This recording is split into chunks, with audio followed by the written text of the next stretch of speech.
74 ఎకరాల చిల్లర అంటే దాదాపు 75 ఎకరాలు మేము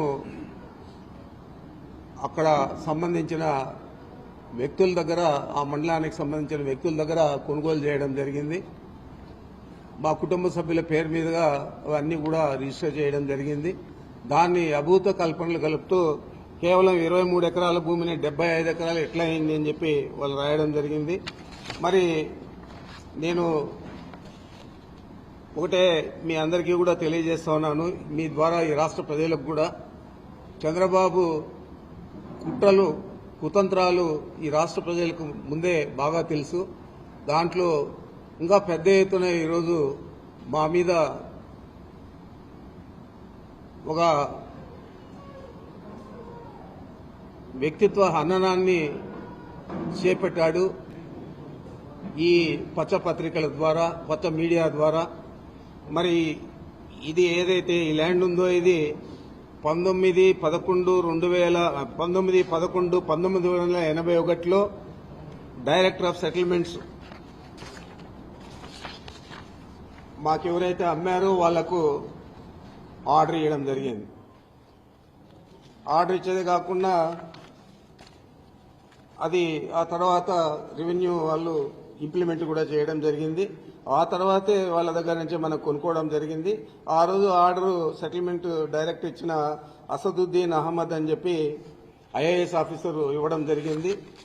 ఇది ఈ కాపీ మీ అందరికీ కూడా చూపిస్తా ఉన్నాను. అవసరమైతే మీ అందరికీ కూడా జిరాక్సులు తీసి కాపీలు కూడా ఇవ్వడం జరుగుతుంది. అదేవిధంగా అక్కడేదో అధునాతన గెస్ట్ హౌస్ కట్టినామంటారు. 2001లో కొన్నప్పుడే అక్కడ రాత్రుల్లో బస చేయాలంటే పని చేసే వాళ్ళందరికీ కూడా ఒక సెక్యూర్డ్ ప్లేస్ ఉండాలని చెప్పి ఆ రోజే మేము అక్కడ కట్టడం జరిగింది. ఆ తర్వాత అప్పుడే మామిడి చెట్లు పెట్టడం జరిగింది.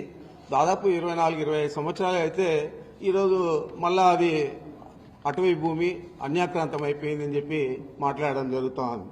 మీకు ఒకటే నేను తెలియజేస్తా ఉన్నాను, కిరణ్ కుమార్ రెడ్డి ముఖ్యమంత్రిగా ఉన్నప్పుడు వెంకటరమణారెడ్డి అని చెప్పి ఏదైతే ఒక తెలుగుదేశం పార్టీ నాయకుడు ఉన్నాడో అతను ఆ రోజు ముఖ్యమంత్రికి కంప్లైంట్ ఇస్తే కిరణ్ కుమార్ రెడ్డి దాని మీద సర్వే చేయించి అదంతా కూడా రెవెన్యూ వాళ్ళు, ఫారెస్ట్ వాళ్ళు జాయింట్ సర్వే చేసి ఇది ప్రైవేట్ ల్యాండ్, ఇది ఫారెస్ట్ డిపార్ట్మెంట్కి సంబంధం లేదని కూడా తేల్చడం జరిగింది. అదే మళ్ళా 2014లో అదే వెంకటరమణారెడ్డి మళ్ళా చంద్రబాబుకు ఒక పిటిషన్ ఇస్తే ఆ పిటిషన్ ద్వారా మళ్ళా ఎంక్వైరీ చేయించి మళ్ళా అదే తేల్చడం జరిగింది. వాళ్ళు హైకోర్టులో కూడా వెంకటరమణారెడ్డి వేస్తే హైకోర్టులో కూడా దాని మీద ఉత్తర్వులు ఇవ్వకుండా డిస్మిస్ చేయడం జరిగింది. మరి ఈరోజు ఆ భూమిని 23 ఎకరాలు 75 ఎకరాలు కావాలంటే ఎలాగా ఇచ్చాడు ఇతను సెటిల్మెంట్ డైరెక్టర్. మరి ఆ భూమి ఎక్స్టెంట్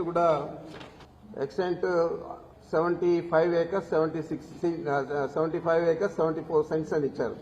సర్వే నంబర్లు వచ్చి 295, 296 అని ఇచ్చారు. మరి ఇంత క్లియర్ గా ఇచ్చాడు. ఇచ్చేదే కాకుండా ఫారెస్ట్ గెజెట్ ఉంటుంది. ఫారెస్ట్ గెజెట్ లో 1968లోనే అది వాళ్ళు పక్కకు పెట్టేశారు. ఆ ఫారెస్ట్ గెజెట్ కూడా మీకు చూపిస్తా ఉన్నాను. ఇది ఫారెస్ట్ గెజెట్. ఈ ఫారెస్ట్ గెజెట్ లో కూడా 75 acres 74 cents ఆర్ 76 cents అని చెప్పి ఇచ్చారు. రైట్ ఆఫ్ వే కూడా 30 అడుగులు దారి కూడా దీనికి ఇవ్వడం జరిగింది. ఇదే దారి. ఇది గెజెట్ ఎవరికైనా కానీ పబ్లిక్ డొమైన్ లో అవైలబిలిటీ ఉంటుంది, చూసుకోవచ్చు.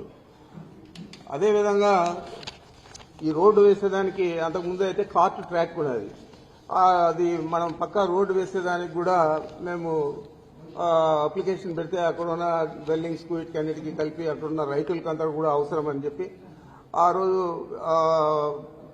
మన అంటే కాంపిటెంట్ అథారిటీ అంటే ఫారెస్ట్ డిపార్ట్మెంట్ PCCF ఢిల్లీతో సంప్రదించి వాళ్ళ పర్మిషన్ తీసుకొని 27/6/22లో బ్లాక్ టాప్ రోడ్ వేసుకోవచ్చని చెప్పి పర్మిషన్ కూడా ఇచ్చింది. మరి ఆ ఎక్స్టెంట్ కూడా ఈ విధంగా ఉంది. దీనంతా కూడా అభూత కల్పనలతో రాసి ఒక అబద్దాన్ని 10 సార్లు 20 సార్లు చంద్రబాబు ఏ విధంగా చెప్తాడో ఆ విధంగా ఈ పచ్చ పత్రికలు పచ్చ మీడియా అంతా కూడా చెప్పి దీన్నంతా కూడా గ్లోబల్స్ ప్రచారంగా చేసి మా వ్యక్తిత్వ హననాన్ని చేపట్టే విధంగా ఈ పత్రికలు మీడియా చేస్తా ఉన్నాయి. తప్పకుండా వీళ్ళ మీద గతంలోనే మేము చర్యలు తీసుకున్నాం. చిత్తూరు కోర్టులో ఒక మీడియా సంస్థ మీద 50 కోట్లకు, ఈనాడు ఈటీవీ మీద ఒక 50 కోట్లకు నష్టపరిహారానికి కూడా, పరువు నష్టపరిహారానికి కూడా వేశాం. మళ్ళా దీని మీద కూడా వేయడం జరుగుతుందని కూడా తెలియజేస్తా ఉన్నాను. మరి ఆయన తానా అంటే ఉప ముఖ్యమంత్రి గారు పవన్ కళ్యాణ్ గారు తందానా అంటాడు. అప్పుడే ఏదో జరిగిపోయింది, మొత్తం దోచేశారు, దీని మీద ఎంక్వైరీ చేస్తా ఉన్నాం, తగిన చర్యలు తీసుకుంటామని చెప్పాడు. ఇదే పెద్ద మనిషి ఎన్నికల ముందే చెప్పాడు 40,000 కోట్లు ఇసుకలో దందా చేశాడు పెద్దిరెడ్డి, 40,000 కోట్లు దోచేశాడని చెప్పారు. మరి ₹1 తినింటే ₹1 దోచేస్తుంటే ఎందుకు గానీ యాక్షన్ తీసుకోలేదని అడుగుతా ఉన్నాను. ఏ విధమైన యాక్షన్ తీసుకోకుండా మా ఫైల్స్ చూస్తే తెలుస్తారు మీకు ఏం రాశాను నేను అని చెప్పి. మరి ఆ విధంగా రాసినాను కాబట్టి ఈరోజు నన్ను ఏది ఎదిరించలేకుండా దాని గురించి మాట్లాడడం లేదు. ఇదే పెద్ద మనిషి ఆ రోజు ఎన్నికల్లోనే నేను రెడ్ శాండిల్ అంతా కూడా ఎక్స్పోర్ట్ చేశాను, ఆయన చేసిందంతా కూడా నేపాల్లో పట్టుబడింది, దాని మీద మేము అధికారంలోకి వస్తానే చర్యలు తీసుకుంటానని చెప్పాడు ఇదే పవన్ కళ్యాణ్ గారు. మరి నువ్వు ఫారెస్ట్ మంత్రి అయ్యావు, ఉప ముఖ్యమంత్రి అయ్యావు, మరి నేపాల్కి పోయి ఎందుకు గాను అక్కడ ఉన్న రెడ్ శాండిల్ తెచ్చి నేను చేస్తుంటే నా మీద ఎందుకు యాక్షన్ తీసుకోలేదని అడుగుతా ఉన్నాను.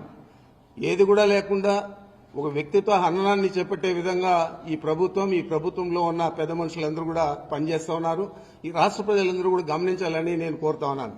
మీ అందరికీ తెలుసు మదనపల్లిలో ఏదో జరిగిపోయిందని చెప్పి చంద్రబాబు ఆ రోజు ఆయనకంతా కూడా డైవర్షన్ పాలిటిక్స్, ఇక్కడ చిన్నది వాళ్ళకు వ్యతిరేకంగా వస్తే మమ్మల్ని అందరినీ ఇంకా వ్యతిరేకంగా చూపించే పరిస్థితి.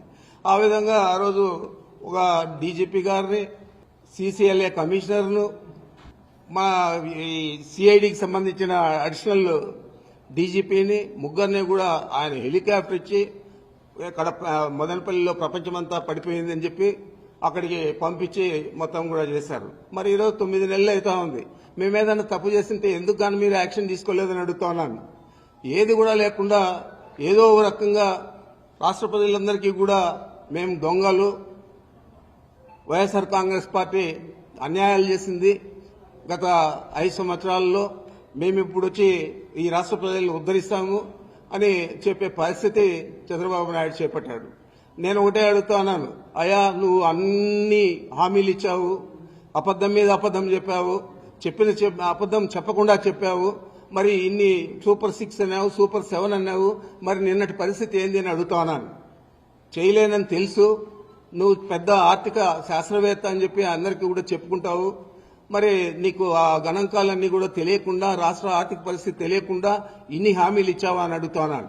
ఇన్ని హామీలు ఇచ్చి ఈరోజు ఆయన నేను చేయలేనని చెప్తా ఉన్నాడంటే ఎంత నిస్సిగ్గుగా అబద్దాలు చెప్పి అధికారంలోకి వచ్చి ఈరోజు రాష్ట్ర ప్రజలను మోసం చేసావో ఒకసారి ఆలోచన చేయని చెప్పి అడుగుతా ఉన్నాను.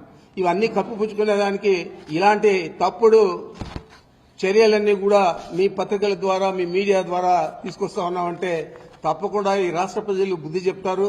ఈ మీడియాకు, ఈ పచ్చ పత్రికలకు, అదేవిధంగా నీకు అని కూడా చంద్రబాబు నాయుడికి ప్రత్యేకంగా నేను తెలియజేస్తా ఉన్నాను.